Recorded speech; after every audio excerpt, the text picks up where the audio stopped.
World Media. As a reminder, this is a live event. And if you are watching or listening to this after the fact on Spotify, Apple, Google, you can actually, especially on Spotify, you can actually turn on video and watch it that way. Just want to remind everyone. But today, well, I have a very special guest, Tutti Taygerly, and we're here to talk about, hello, Tutti, a lot of different things, but one of which is how to lead and succeed as Asian American women. And this question has come up again and again for me during previous podcast recordings, even when I was interviewed on other people's podcasts. And frankly, I always struggled to answer this, relating the effort, the work with ethnicity, our heritage. So welcome, Tutti. I'm so glad you're here.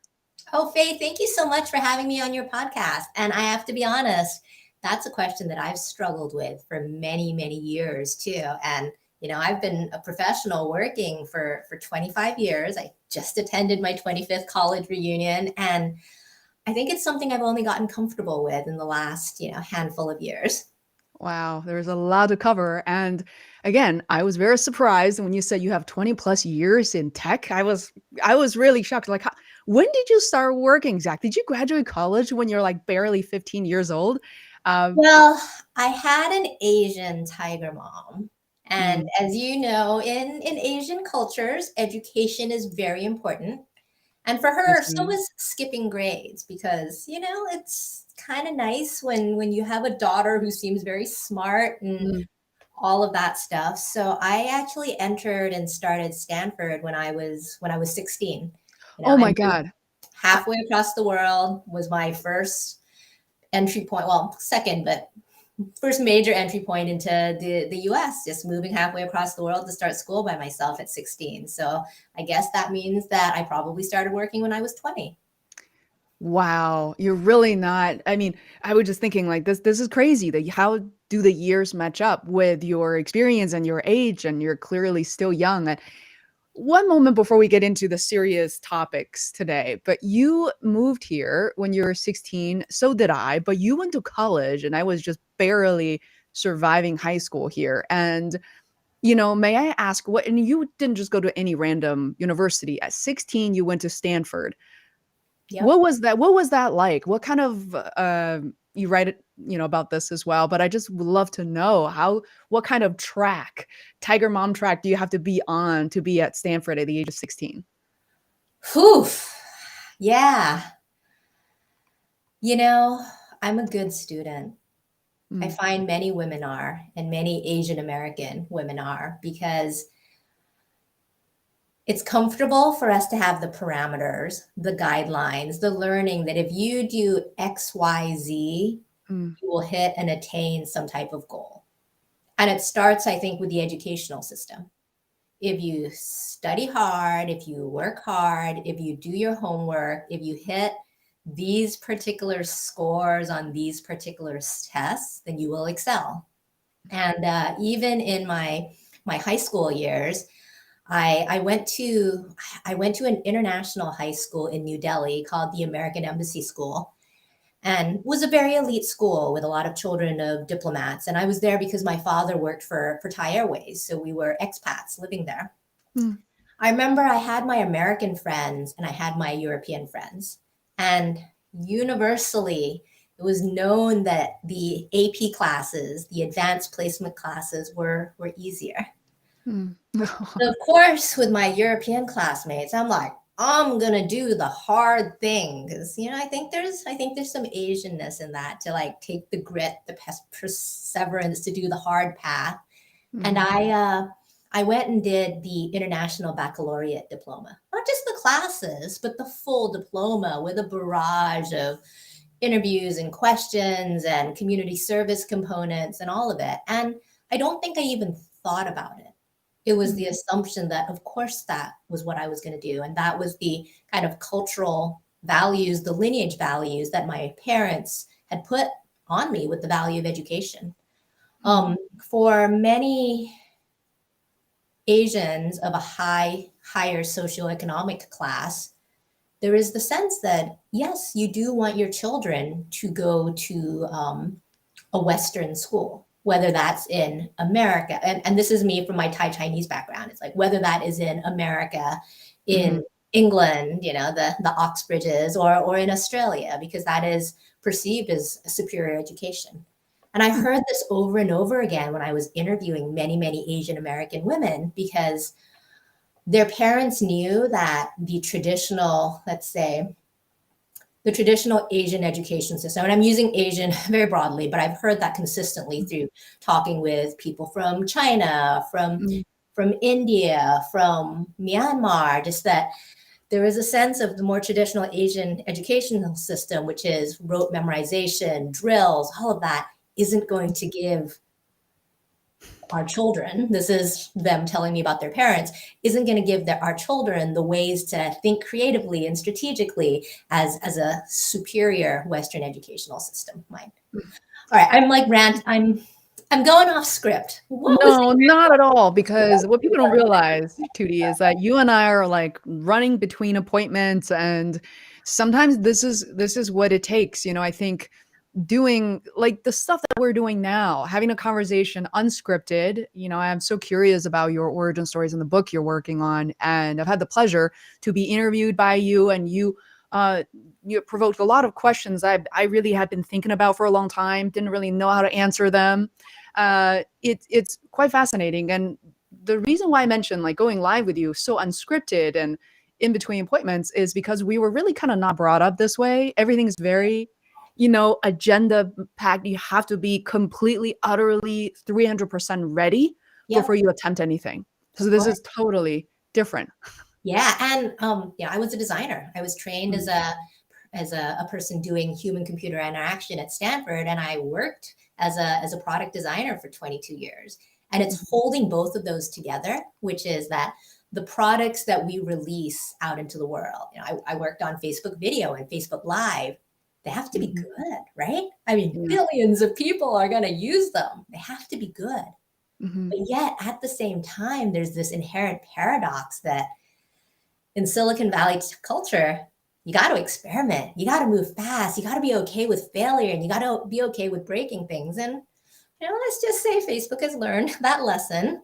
So it's holding the both of those. Like as a creator, when you make stuff, it's so hard to share it out into the world, right? Because you're like, oh my gosh, it's my baby. So you want to get it to a certain level. But if it's too perfect, then it's too late. You got to learn to put things out messy. And that's, I think, what you were talking about, and what we're trying to do and unlearn. Yeah, exactly. Unlearn and then relearn. And I know that people are kind of hopping on and off right now. I know it's a little bit late, 4:15 p.m. Eastern Standard Time, but wherever you are, like throw us any questions. We'll try to acknowledge them. And we love questions, especially live questions.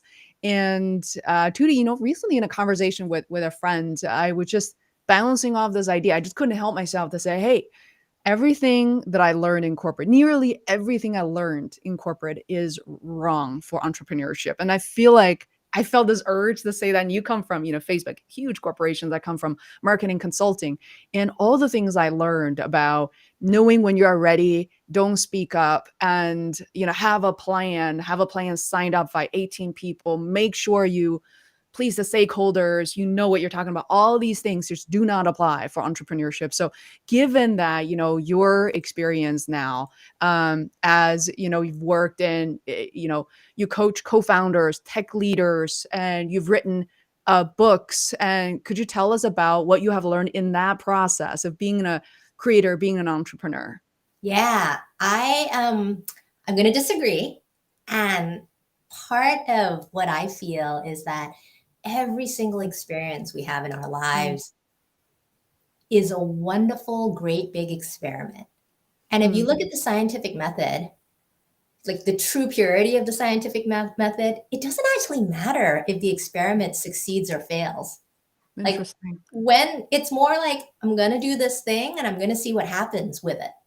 So I hear what you're saying. I've coached people who have had terrible, terrible bosses. And you could walk away from that being like, oh my gosh, this is terrible. I'm not learning. They're not helping me. They're not helping me grow my career. There is nothing that I can do here. But one of the things that I think is most powerful, and something that so many of us don't think about because we're in the do, checklist, go, is we don't think about mindset. and that state of being. Mhm. And one of the things I think is super powerful is a mindset shift to be in a continual experimentation learning process.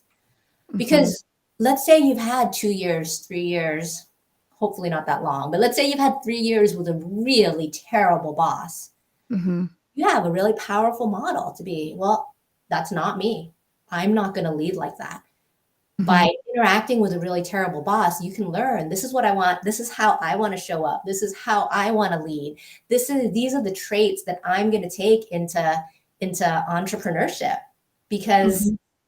no, it can't be as you don't have a steady paycheck. You don't have Mhm. that consistency and guarantee, that safety net, if you will. Mhm. But you know what? As many people in the tech world are seeing, my heart goes out to colleagues at Twitter. Like, as many people are seeing, there's no safety net Yeah. with being employed by a corporation either. It's at will employment. Mhm. And I think there's a little bit of that mentality shift where you do think and hope that maybe in a corporate job with a steady paycheck gives you that. But I Mhm. actually think with entrepreneurship, you hold so much more of the, I don't want to use control, but the Yeah. choices in your own hands. So a Mm. little bit of doing versus being mindset shifts where everything's kind of Mhm. a learning experience. Very true. And even, lately I look at my year by month. Every month is different. My peak so far of income, revenue, relationship this year probably around, I would say, May, June. And something that you couldn't quite anticipate, right? Like you'd never quite know exactly how it's going to work out. But for me, again, I just want to let especially part of my audience members know the fact that I don't have kids. I am a caregiver, something I'm really proud of for my mom. Things do come up. There are a lot of appointments, and I'm the sole caretaker giver, Yeah. and I'm also a translator on top of that. But you, Tutti, like want people to realize that you talk about you living the bubble all the time in the tech industry, but you also are a mother of two young children. You live in San Francisco. So being an entrepreneur actually has quite a different type of requirements. Like it's not like I live in Massachusetts, which housing is also expensive. But for you, we're talking about multiple multitudes or multiple folds of my potentially my expenses for you. Yeah, for So sure. how does it impact you and your decisions? I don't even know if I've mindfully considered that, because I think that if I had come from an intellectual frame of mind and made that decision from a cost benefit, a logical cost benefit You realize analysis, there is no. no way that I would have left my corporate job. Yeah. I was in the middle of a divorce, which Mhm. from a financial perspective means everything is devastated, cut in half, right? This is Yeah. everything that you thought was unified as part of you in one unit. It's cut in Mhm. half. Yeah. My children are 11 and 14 now, and I'm lucky enough to have 50-50 custody of them, and have a great co-parenting relationship with their dad. Mhm. But it made zero sense for me to leave the security of a corporate Mhm. job with a paycheck and health benefits Mhm. when I was recovering, coming out of just the financial instability of a divorce. And yet, I don't even know if it was a choice, but it was something that I felt was the right time and I needed to do it. And I Mhm. even edged because don't get me wrong, I am very, very lucky and very, very entitled. I have the credentials of a Stanford degree and the credentials of having worked at, Facebook, Oracle, Series B and Mhm. C funded startups from the top VC firms. I Mhm. have a pedigree. Thank you, Tiger Mom. Thank you, years and years of working, which means that I would always have the luxury of being able to find another job if I needed to. Mhm. And I Right. say that with full humility because not everybody has that. Mhm. So I had that years and years of working and following that ladder and network and hard work and connections, where I knew that, even if this crazy thing doesn't work out, I'm going to be okay. And not everybody has that. Not many people of color or immigrants or women all have that. Mm. I had to confront myself as well after reading your 2 articles, for, people who are, new to our conversation. I it's a long form article. I really love it. My Heartache as a Model Minority and Asian Female in San Francisco. The other one on your website, which I highly recommend, we'll post links as well. It's called Asian Privilege. And for that reason, I agree. Earlier today, prior to this, I reflected the fact that one of the reasons why I feel comfortable and confident is because I'm also in a very privileged situation, being able to find another job probably easily, but I kind of choose not to. Even picking up several projects because I'm well networked and running a podcast interview over 300 people, knowing people like yourself. And I realized I do have to remember that I haven't always been in this position coming to this country at 16, knowing nearly nobody. I was scared all the time. I had to swallow a lot of the things that it was very obvious to me that it wasn't okay. So I'm so glad that we get to talk about this. I know that it's also a privilege to be able to talk about this on a public platform. Not everybody is able to. So, Tutti, I would love to pivot a bit into some of the points that you made in these articles and your decision, not just be an entrepreneur who's producing, let's say, very profitable YouTube videos or writing for these brand sponsorships. You chose a niche that may or may not be popular or could be very sensitive, or some people might even turn away from. So could you maybe help us understand like the path you're on and why you're so passionate about it? Absolutely. And I think for so much of my education and for my career, I thought a lot about my gender and never about my race. Hmm. Because I did Stanford computer science classes where I was a handful of women. When I worked in tech, women are the diversity criteria, not Asian Americans, because Asian Americans, at least in Silicon Valley, are about a 50-55% representation, depending on which piece of third-party research you look at. Mm-hmm. So for the longest time, I never thought about my race. It was always my identity as a woman. I've been in a feminist book club for probably 12 years now. And it was always like the lean in, as the Sheryl Sandberg's lean in is like the badge, which is, hey, here's the way that we do this as women. Yeah. And it's only unpacking this in the last 2-3 years that I realized how much I denied my race because I seemingly wanted to be white. I wanted to be treated like the majority. I married a Caucasian man. My children are mixed race. Many of my friends are Caucasian, and many of my friends are also Asian. But there is like some of this shame almost that it's taken me so long to truly embrace the true intersectionality of this. Things would happen, but I would brush them off. I remember I live in San Francisco, right? So supposedly a very liberal, progressive, one of the most liberal cities in the US. And I remember my youngest daughter had very, very fair skin. So she looked like a white baby. And when I was on maternity leave, I was at the park, taking her around.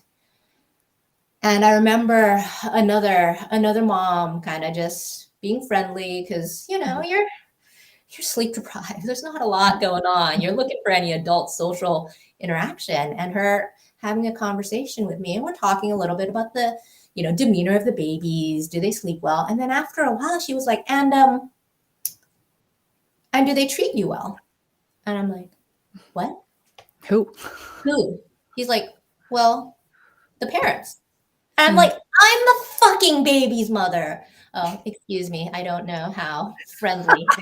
We'll mark that explicit. No, I understand the anger. Please continue. But it was basically because I am an Asian woman, I must be the nanny. There is no way that that white baby could be mine. And you would never see that. If that was Mm. flipped with a white mother and, a little Asian baby or a black baby, the assumption would be that the white mother has adopted Mhm. that baby of color. Mhm. So all of these instances, and I think so many of the women that I've talked to, while there is Asian privilege, and there was an excellent article in the New York Times today that Mhm. I tweeted about that, Asian Americans do get some tailwinds too, because there's an assumption that we're going to be smart. And so Mhm. teachers are going to treat a little Asian American kid so much better that they're going to treat a little Latino or a little black kid. They just are, because there is the assumption that, hey, Asian kid, you're going to work hard and you're going to be smart. So there are some of these tailwinds that help us. Mhm. But no matter what, there is still so much racism going on and so many microaggressions. And I was just reading the McKinsey 2022 Women in the Workplace report, which has Mhm. said that so many women have stopped out of the workplace because of this pervasive Mhm. microaggressions happening. And it's like, I'm done. I'm out. I'm done with corporate. And I get Mhm. it. And it's so much worse for intersectional, for women dealing with intersectionality of gender and race, gender and a disability, gender Mhm. and, not being, I don't know, so many things. Yeah. It's really interesting because, I feel like I only started talking about acknowledging these issues recently. It's been very hard to open it up because, I think also I was thinking reflecting earlier today that we all have different ways of approaching this issue. For me, coming from, the way I was brought up, the my grandparents have always been pretty chaotic, very finger pointing, very, emotionally very abusive. So I grew up in a place avoiding a lot of confrontations. And so for me, one of the things that I'm really comfortable doing is being a good listener, interviewing people on my show. And if we look back, I remember every time there's like the Asian Pacific Islander month, I always make a point to kind of share these stories out to promote and highlight these voices. I noticed, oh my goodness, I interviewed a lot of Asian Americans on my show. I didn't realize it. And some people will listen to these stories. So we'll be like, oh, interesting. I never knew this was a thing. I never knew like what you guys are going through. And Mhm. I find storytelling to be very powerful because on one hand, I can never really force people to listen and care for a story if they choose not to. But the Yep. other is if they're just, kind of checking it out and through a friendly conversation, maybe even learning something unexpected, whether it's, I don't know, Zoom or YouTube or Uh-huh. business. And it happens to be an Asian American who is talking about it. And then people kind of just light up and they realize, oh, I never really learned. I never connected. I never feel connected to another Asian person. And now I do. And another way that I've approached some of my colleagues is they will come up to me and say, I really want to try dim sum. Could you take me? And I say, you know what? If you go to Chinatown on your own, I bet you're going to be okay. But I'll be very happy to be your liaison and like Yep. chauffeur to introduce you to it. So, what are, I guess, in a way that I want people to listen to this to realize, hey, we're not judging you, we're not criticizing you. What are some of the ways that maybe people can begin to understand and relate to and be be helpful or be of Yeah. value to our cause? A couple of things. I think that in the aftermath of Black Lives Matter, Hmm. people have become a lot more educated about what it means to be an anti-racist. Hmm. And I think there's a lot of fear of being accidentally racist. Hmm. One of the benefits I have, because I have two very woke children and also two very woke nieces in my early 20s, is they call me out all the time for being racist. Hmm. I think we're all accidentally racist, unintentionally, because these are the systems and behaviors that we've grown up with. Hmm. So, one of the things I don't want to hold people back is a fear of offending, a fear of saying the wrong thing, a fear of, coming off as Hmm. someone unkind. So the thing I would have people hold on to is really that curiosity. Hmm. Yes, do your own work, do your education, find someone you know really well and can have some of these open conversations with, but be super curious. Like to your example, someone actually genuinely coming up and say, hey, I've always wanted to try dim sum, but Mhm. I don't know where to go. If I go into Mhm. Chinatown, I'm afraid of looking foolish because it's not my world. It's somewhere else. I might not speak the language. It might be really Mhm. chaotic. Like Mhm. that's me. You could ask the same question with like what is this strange food? Can you introduce me to it? Energy Yeah. that's maybe superior, patronizing, that's like, a little bit commanding. Or you can ask the question and have the interaction with genuine curiosity. Mhm. So I would say for allies, it's don't be afraid of offending. It's worse not to say anything, and it's worse not to ask the question and to pretend that it's not happening. I Mhm. had the privilege of supporting several groups of Asian Americans back in, I think this was March, April in the spring. They were based in New York City. And if you remember, there were a string of just terrible Mhm. anti-Asian hate crimes in New York then. And I was Mhm. supporting this group of Asian Americans, Mhm. holding listening circles, helping hold space to them, which their company had very, generously had these opportunities to support them. And they said Mhm. some of the worst things was when their colleagues wouldn't say anything at all. Mhm. It's Mhm. pretend it was business as usual, normal, just, run down the agenda, run down the meetings, when like Mhm. inside they were dying. They were Mhm. wondering, can I even get on a subway platform? Yeah.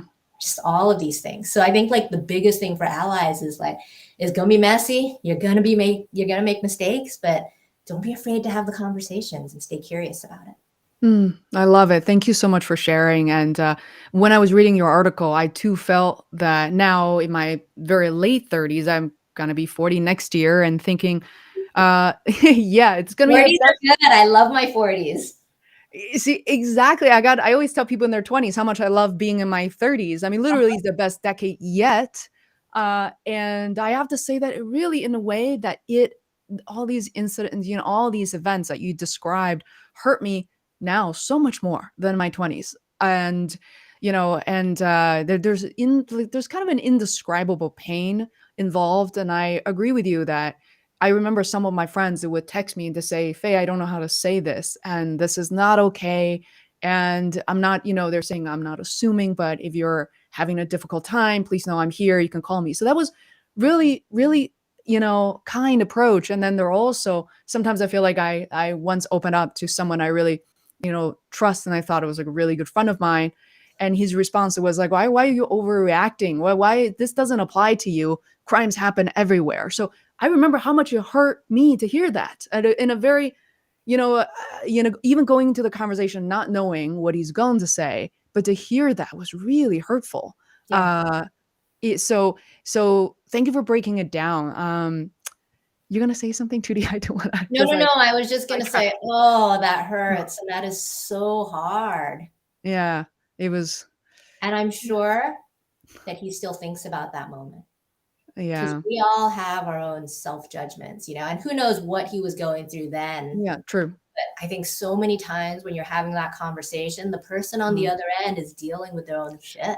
They're Yeah. not they're not truly listening. They're thinking of the impact to them. Maybe they're, thinking back to other incidents. And Yeah. yeah, but I bet, him as a good friend, I bet he regrets that to this day. Oh, thank you. Thank you. I remember exactly, as a friend was like, I don't think I can talk to that person for a little while. And, we kind of recover through other conversations and segues. But speaking of which, I think I want to acknowledge this because you're the person I trust, and I know that you've done so much research interviewing other Asian women, and to actually talk about how to lead and how to succeed. So first, I must acknowledge that whenever we used to talk about lead and succeed, that means, oh, Elon Musk. Maybe we shouldn't talk about him, but just kidding. He's like now such a controversial character, and there's like the good and the bad in the middle, and but also in general, it's like we're not just talking about money, be the CEO, or getting moved up, how to climb the corporate ladder. I want your help to more broadly maybe define, help us understand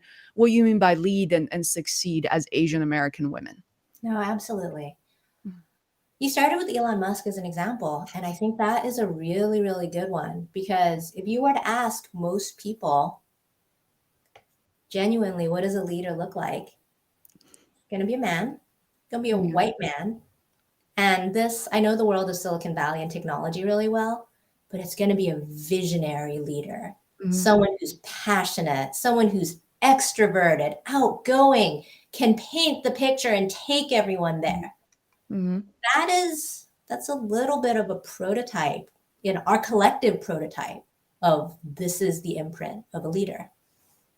And I don't know if there's a good or bad about it. This is the history of where we are in this country with the weight of, decades and generations. And that's okay. It's the system that we live within. Mhm. And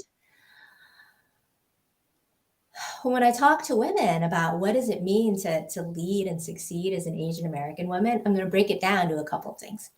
First of all, many, many people I talk to and work with, and I still make the same mistake, equate leadership with management.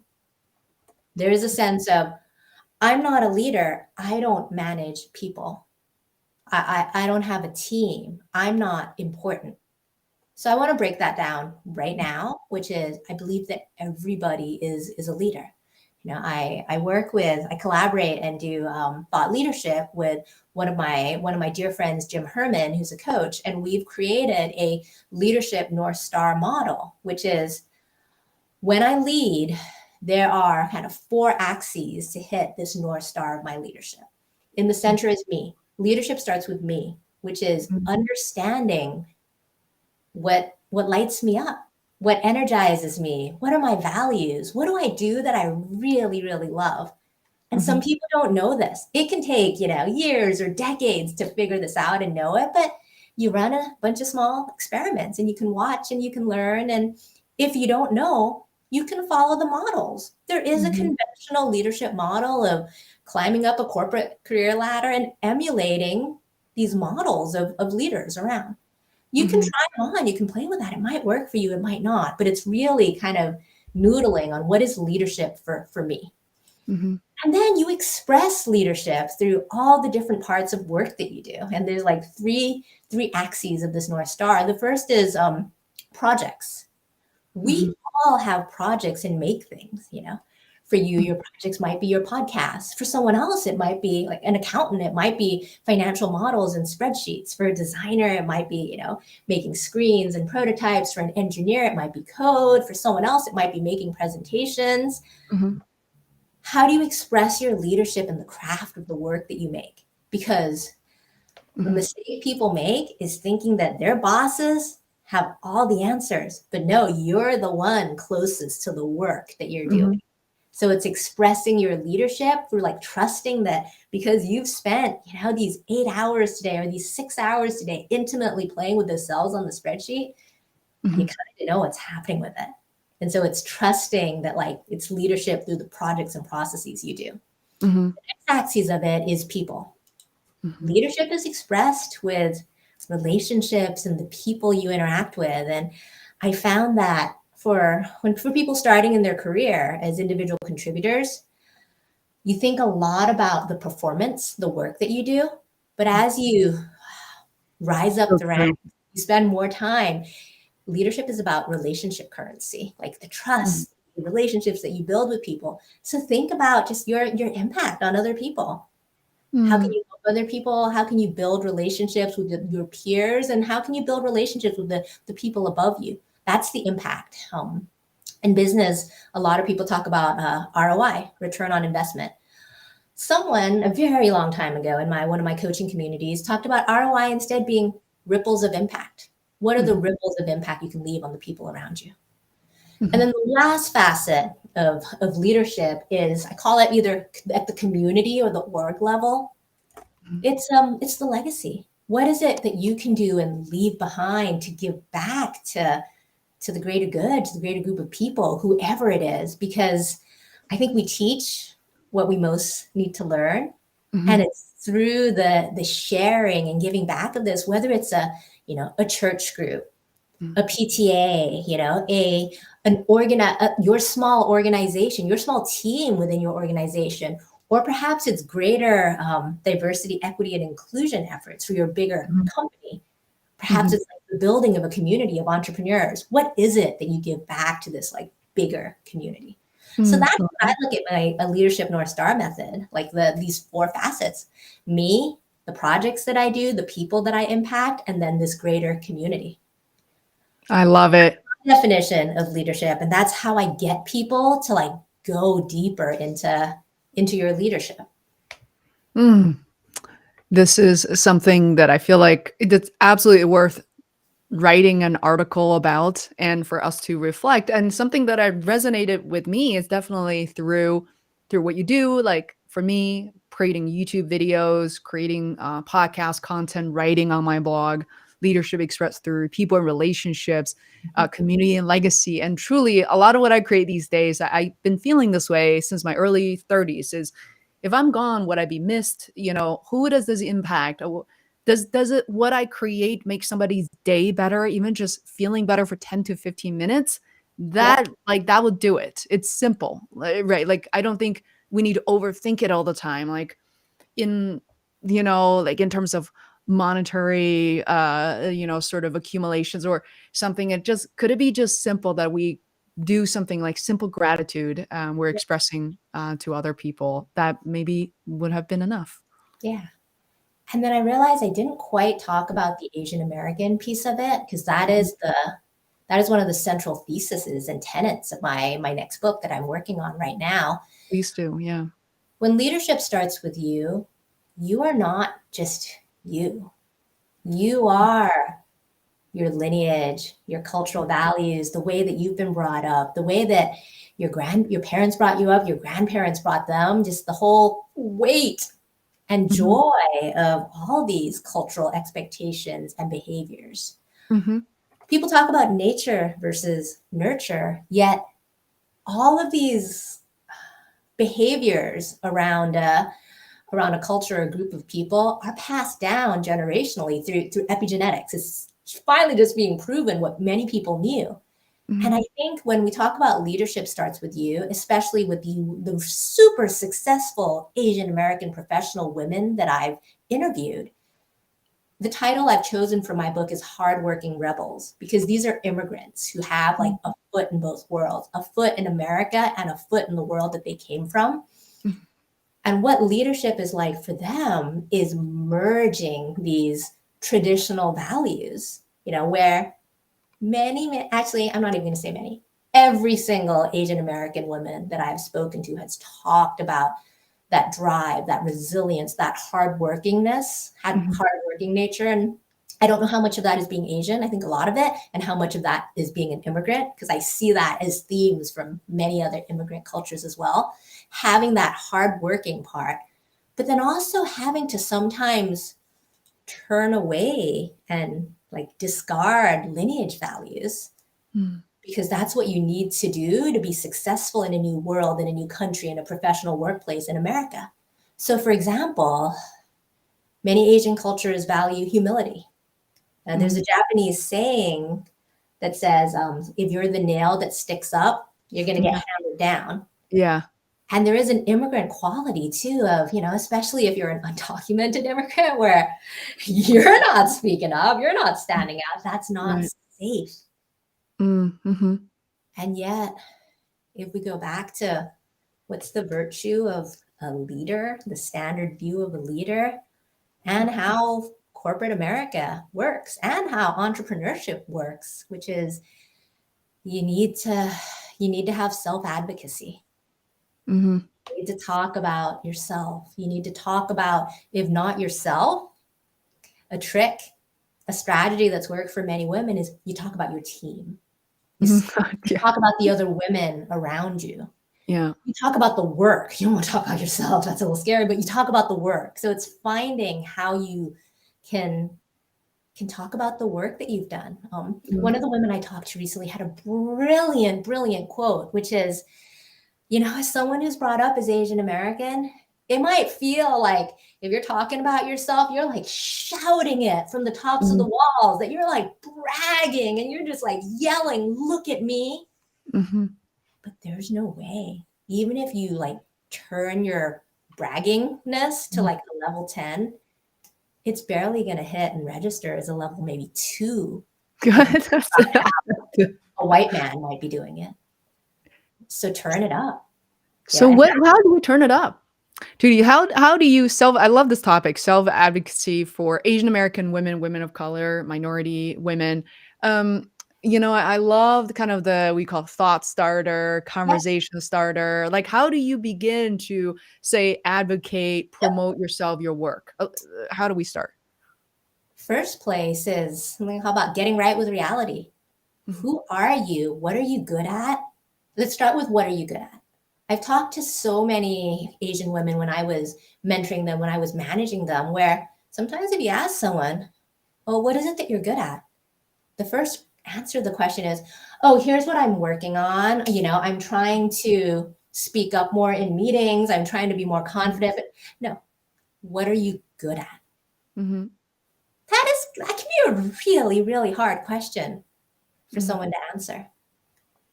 And there's tools that can help you with it. There's tools like Myers-Briggs or StrengthsFinder that can actually Mhm. pull out your strengths. So that's where I would start, with an understanding of what are your strengths? What are you good at? What is the work you do that is valued? Mm. And if you have a supportive manager, supportive colleagues, you can ask them to pull that out.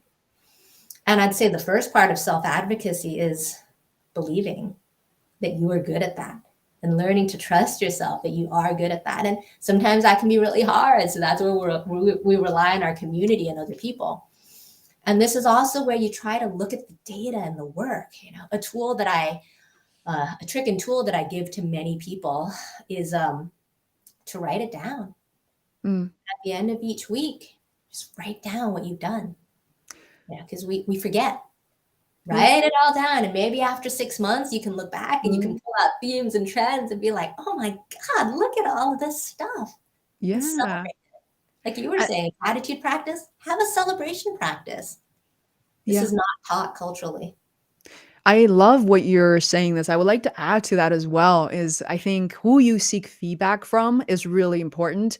I think it feels trivial like when we're, like the way that we're brought up. You should know who are your friends, who are your enemies. And sometimes the line's a little bit blurred and it's difficult to tell sometimes at work. Sometimes in one of your articles, you described the way that you thought is the right way to behave at work because look at how well it worked out for all these white men and like for work for other people I should follow this path.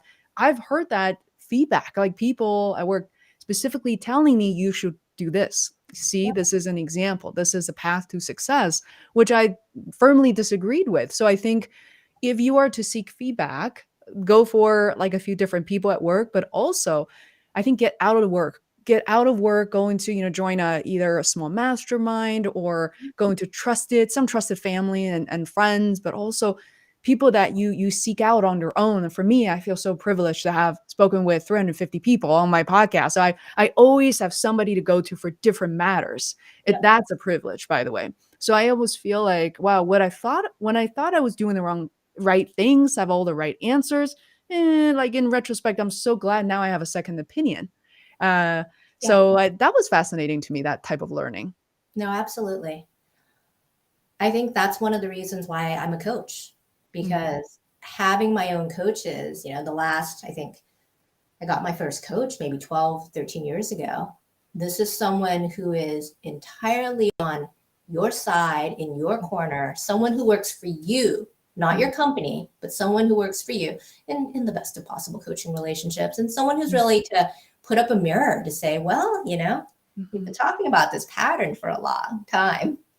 Are Mhm. you stuck? Are you willing to make some changes? Or someone who actually will be like your cheerleader and say, hey, let's stop for a moment and actually truly celebrate that breakthrough you had in your last leadership meeting, where the feedback that you got was phenomenal and you're not letting yourself celebrate this. I mean, this is someone who can help you uncover all these things that are happening. And you can do it as well with Mhm. a mentor or a personal board of directors, but sometimes people are really busy. And there's something about having a long relationship with someone on your side who's seen you through all the peaks and valleys of a career that I think is magical. Right now I have 2 coaches, and I've always had, since I've learned about coaching, multiple coaches in my life to help me learn and grow on all of these different facets of things I'm looking to improve. Wow, interesting that you mentioned 2 coaches. Do you mind talking about, like, the benefits of having 2 different people or, I don't know, 2 or more, uh, Um, to go I to? remember once I was speaking with a group of design people turned entrepreneurs. And I was like, yeah, I have 4 coaches right now. And they were all like, what is this? Mhm. So I have a little bit of a passion for learning and growing. So right now, my 2 coaches are pretty straightforward. One of my coaches is our mutual acquaintance, Dory Clark. She's Dory. my business coach. I work with her to build more of my brand. I very Mhm, specifically started working with her because I wanted to be published in Harvard Business Review. mhm, That happened through a lot of the work and the coaching she did, and I wanted to amplify and take my business to the next level, and that's something that she did. And I especially chose her because she was someone whose career I could see of as a model. One of the mm, things that I've learned since becoming an entrepreneur and a coach is that I'm a writer. yeah, I'm pretty comfortable on video and speaking, but in terms of like deeper thought leadership and research, I'm a writer. mhm, And that Dory Clark is someone who does that and who does that in her career. So that's one of my interesting. 2 coaches. The other one of my coaches is a spiritual leader. He's helping me better understand my intuition, my energy, my capacity, a lot more of trusting myself and Mm, just that inner intuitive nature. mm, mm, 2 parts of things that I'm really working on. Yeah. And I wow. think when I had 4 coaches, I I was working with a relationship coach. Uh, My partner and I were working with a relationship coach, and there was something else specifically that I was working on. I can't remember what it was at this point for like the fourth one of it, but I typically will have a business coach and then mhm, something that I'm working on the personal side as well. But they almost always overlap and blend for me. yeah. Wow, that's so interesting. I work with a lot of coaches and speakers on their marketing messages, and but primarily these days on like video marketing and how to repurpose their content for social media. But I just love working with speakers, authors, and coaches to kind of distill their message and produce like a video format so people get to experience to a certain degree who they are, how they kind of carry themselves. There's something like very intuitive about seeing someone and hearing their voices before you make a decision as opposed to just a landing page with Oh, text. absolutely. I mean, Yeah. we're humans. A Mhm. landing page with text is one modality, one intellectual modality. When you get to audio and video too, it's bringing more of Mhm. the experience alive. Yeah, so true. So I know that you We've done probably have video, another. so so I'm No, a big go. proponent of video. Yeah, for sure, for sure. So, I know you're super busy, Tootie, and we have, 5 minutes or so left. And I realize that one of the things maybe we can give it as a shout out is we would love to know, you might not know when your book gonna come out or be published, but I know right now you're in this period where you're trying to connect with successful women, Asian American women. But I know that you also interviewed a lot of people. Could you maybe let us know who you're looking to connect with? What would Yep. be the type of people who could Yeah, help you? I'm gonna have 2 shout outs. Mhm, And I think that primarily starting in January, I'm going to be ready to do a lot of speaking because I've mhm, had a lot of insights and learnings and themes from my book. You know, mhm, want to shift a lot of stereotypes and perceptions, including one stereotype that Asian Americans are good worker bees but bad leaders. mhm, So mhm, I have about a year's worth of research and themes and trends to share. So I'm actually would think that it would greatly benefit many Asian Americans in corporations or outside of corporations.